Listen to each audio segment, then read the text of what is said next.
This channel does not promote any violent, harmful, or illegal activities. All content provided by this channel is meant for an educational purpose only. রাজ্যের অনেক অঙ্গনওয়াড়ি কেন্দ্রেই শৌচালয় নেই।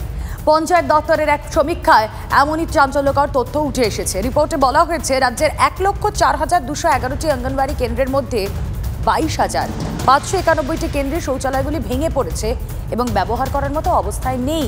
কথা বলবো আমাদের প্রতিনিধি দীক্ষা ভূঁইয়া রয়েছেন সঙ্গে। দীক্ষা, আইসিডিএস সেন্টারে শৌচালয় নেই, যেখানে ভেঙে গিয়েছে, নতুন করে তৈরি করতে হবে, এখনো পর্যন্ত নির্মাণের কোনো নির্দেশ আসেনি। কবে হবে নির্মাণ? দেখো, যেটা বলা প্রয়োজন, আইসিডিএস গুলো চলে কিন্তু চাইল্ড এবং ওমেন ডেভেলপমেন্ট যে ডিপার্টমেন্ট রয়েছে, দপ্তর রয়েছে, তার তরফ থেকে। কিন্তু সম্প্রতি স্বচ্ছ ভারত মিশনের প্রকল্পের টাকায় গ্রামাঞ্চলগুলিতে এবং সমস্ত জায়গাতে কিন্তু গ্রামের পঞ্চায়েত দপ্তর একটি কাজ করছে এবং সেই কাজ করতে গিয়ে তারা একটি সমীক্ষা করে এবং সেখানে দেখতে পাওয়া যায় যে রাজ্যে 4,211টি যে আইসিডিএস কেন্দ্র রয়েছে তার মধ্যে 22,591টির শৌচালয় কোথাও ভেঙে পড়েছে বা ব্যবহারযোগ্য নয়। এবং তারপরেই তারা 15 এবং 25 দুটি পরপর অর্ডার হয় এবং প্রত্যেকটি জেলা শাসকের কাছে সেই অর্ডার পাঠানো হয়।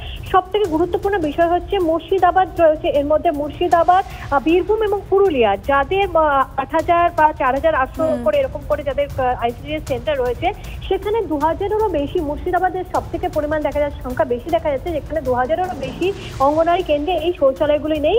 পঞ্চায়েত দপ্তর থেকে প্রত্যেকটি জেলা শাসকের কাছে নির্দেশিকা গেছে 27শে সেপ্টেম্বরের মধ্যে এই সমস্ত 22,000 যে পরিসংখ্যানটা বলছি। অনেক ধন্যবাদ। এবার খাস কলকাতায় উদ্ধার বোমাগুলি। ইকবালপুরে বাড়ির ছাদে স্কুলের ব্যাগের মধ্যে উদ্ধার বোমাগুলি। গোপন সূত্রে খবর পেয়ে অভিযান পুলিশের। 5টি বোমা ও কার্তুজ উদ্ধার পুলিশের। কারা গুলি বোমা মজুত করেছিল তদন্তে পুলিশ। আমরা দেখি নেই কি বোমা ছিল, গুলি ছিল, কি ছিল, আমরা কিছু জানিনি। আমি সে সময় কোর্টে ছিলাম, সন্ধ্যাবেলা আমি কোর্টে ছিলাম। কোর্ট থেকে ফিরে এসে আমি এখানে শুনলাম কিছু লোক এসেছিলো, তারপরে আমি কিছু জানিনি। আমাকে কেউ ডাকেও নি, কিছু জিজ্ঞেসও করেনি। হ্যাঁ, কে করছে এইসব আমরা জানি না দাদা। গেস্ট হাউসের কোনো নেই, প্রবলেম নেই। গেস্ট হাউস যে আসছে থাকছে ওদের আমরা চেক করছি। হ্যাঁ, প্রপার যে এরকম গাইডলাইন আছে গভর্নমেন্টের, ওরকম গাইডলাইন করে আমরা দিচ্ছি। পুলিশে আমাকে কিছু বলেনি, আমি পুলিশকে কিছু বলিনি। পুলিশ কি পেয়েছে না পেয়েছে, কোথা থেকে পেয়েছে সেটা আমি বলতে পারবো না দাদা। নাহলে এখানে কি জন্ম নিয়ে নিল ওই জায়গা থেকে? এখানে যে শত্রুতা আছে, 1 তারিখে যে ঝামেলা হয়েছে, 4 জন আরেস্ট হয়েছে, আরও 4-5 জন আছে বড় মাথা, ওরা এসব কাণ্ড করিয়ে জুড়াতে চাইছে। প্রপার্টিটা তো আপনার? হ্যাঁ, প্রপার্টি তো আমার। সেই জায়গা থেকে আপনার তো একটা লায়াবিলিটি থাকে। 100% লায়াবিলিটি। হ্যাঁ, একদম 100%। আমি তো দেখি নেই, সেটাই তো বলছি। আমি দেখি নেই কি পেয়েছে না পেয়েছে। ইকবালপুর থানা এলাকার কালমার সরণি 41A/1B, এই যে দোতলা বাড়িটি আমরা দেখতে পাচ্ছি, এই বাড়ির একেবারে ছাদের ওপর থেকে যেটা পুলিশ সূত্রে জানা যাচ্ছে যে মঙ্গলবার সন্ধ্যায় ইকবালপুর থানার পুলিশ তারা গোপন সূত্রে পাওয়া খবরের ভিত্তিতে তল্লাশি অভিযান চালায় এবং সেই তল্লাশি অভিযানে একটি কালো রঙের স্কুল ব্যাগ উদ্ধার হয়েছে। এই বাড়ির ছাদের উপরে একটি জায়গায়, একটি কোণায় লুকিয়ে রাখা ছিল সেই স্কুল ব্যাগটি এবং স্কুল ব্যাগ খুলে যখন পুলিশ আধিকারিকরা তারা তল্লাশি অভিযান চালান, সেই ব্যাগের ভেতর থেকে 7টি তাজা বোমা এবং 4 থেকে 5 রাউন্ড কার্তুজ অর্থাৎ গুলি উদ্ধার হয়েছে।